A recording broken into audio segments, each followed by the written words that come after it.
Today we're looking at the brand new Samsung Galaxy Tab S10 Plus Fan Edition. This is the budget-friendly spin-off of their flagship Tab S10 series. I've got the Tab S10 Ultra here that lives on my desk, and this S10 Plus Fan Edition still brings a huge 13-inch display, which I really love.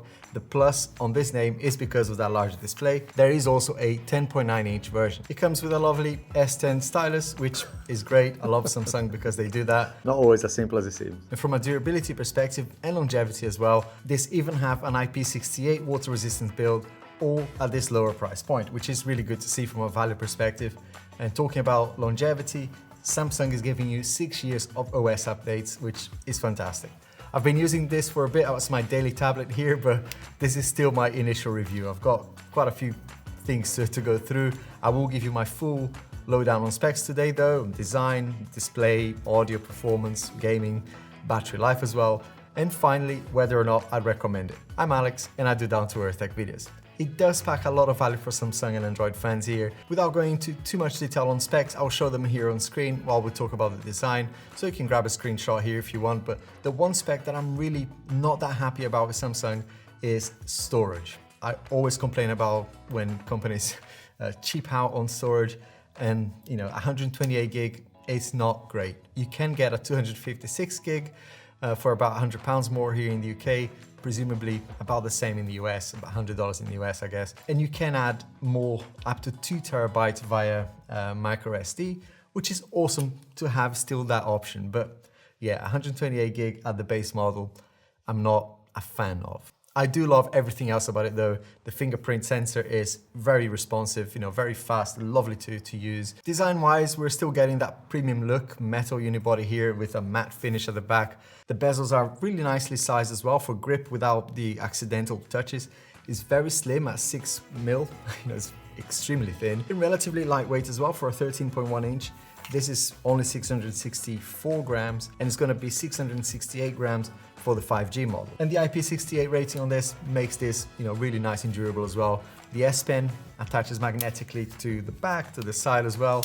And the fingerprint sensor, as I said, is really well placed and very responsive as well. I registered my left hand and my right hand and they're both working really well. And this 13.1 inch LCD display, it's not AMOLED, but still very vibrant and punchy. Like I said, I really love how Samsung just gives us the best displays.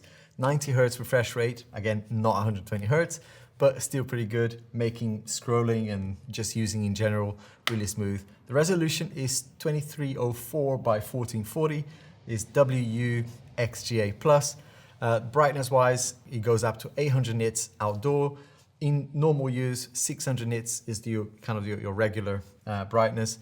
Very good visibility for daylight work. Here I've got a lot of windows and reflections.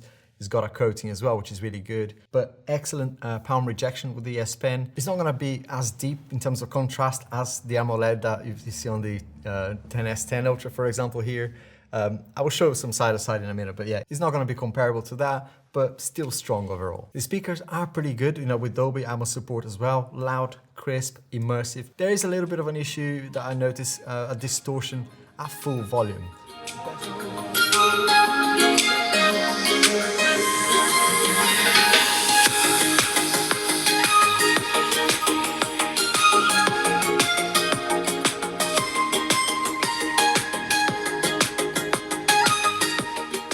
Best to keep it between 80 to 90%, I'd say.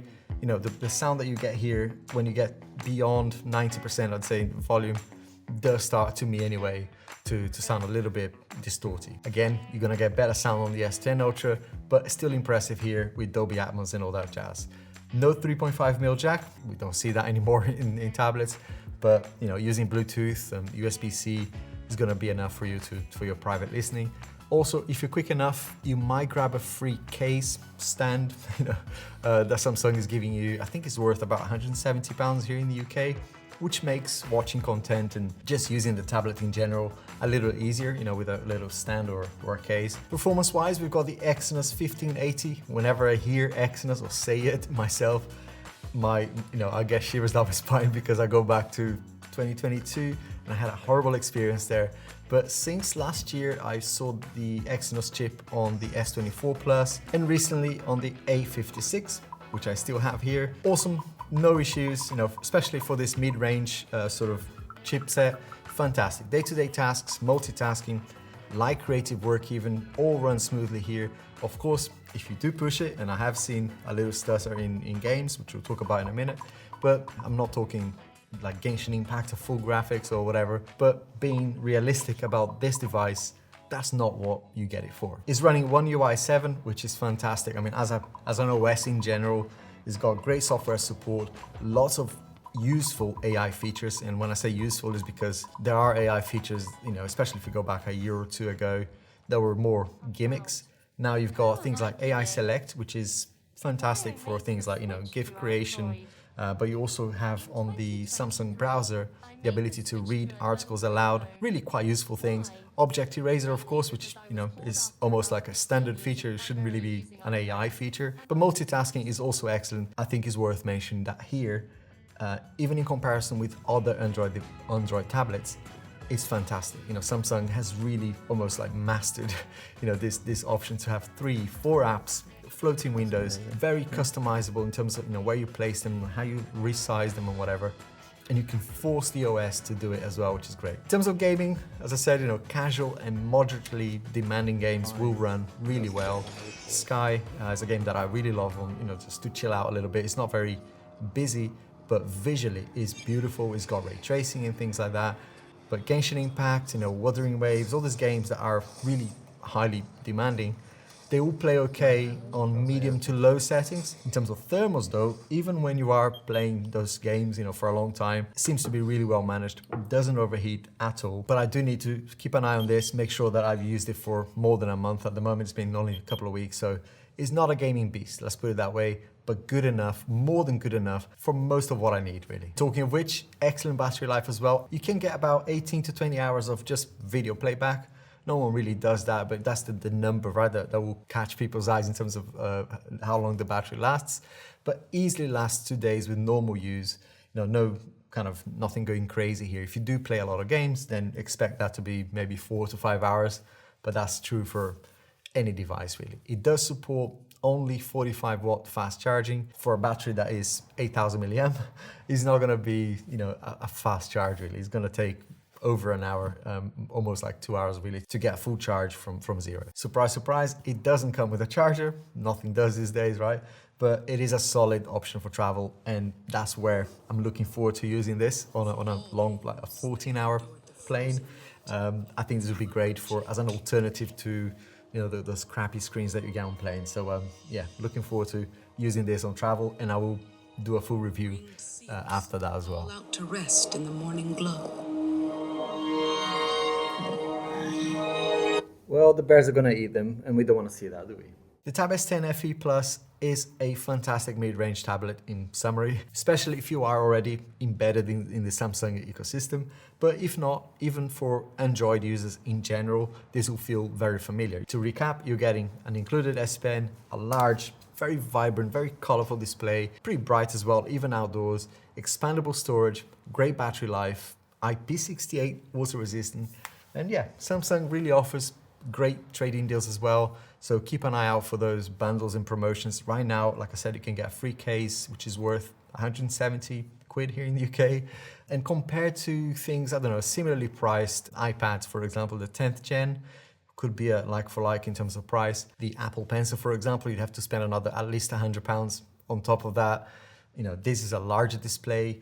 I feel that it's a much better display as well in in comparison to other iPads, and expandable storage, which you're never going to see on an Apple device. And of course, finally, better multitasking. I'm just being objective here. It's not even if I like or don't like one brand or another. It's just better for multitasking. Fact. This is just my initial review. As I said, I will be taking this with me on this long trip, and I'll make sure to report back here on how it performs. Oh, by the way, I hope you're enjoying this new aspect ratio here. I've been using this in the last 10-15 videos. Sadly, YouTube hates me or hates YouTubers that use this because, I don't know, they're still stuck in the past.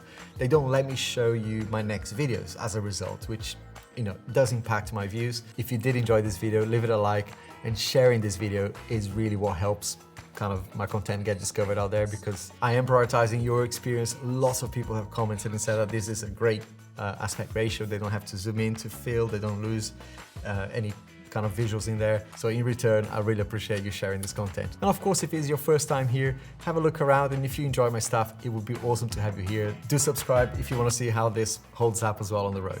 See you soon.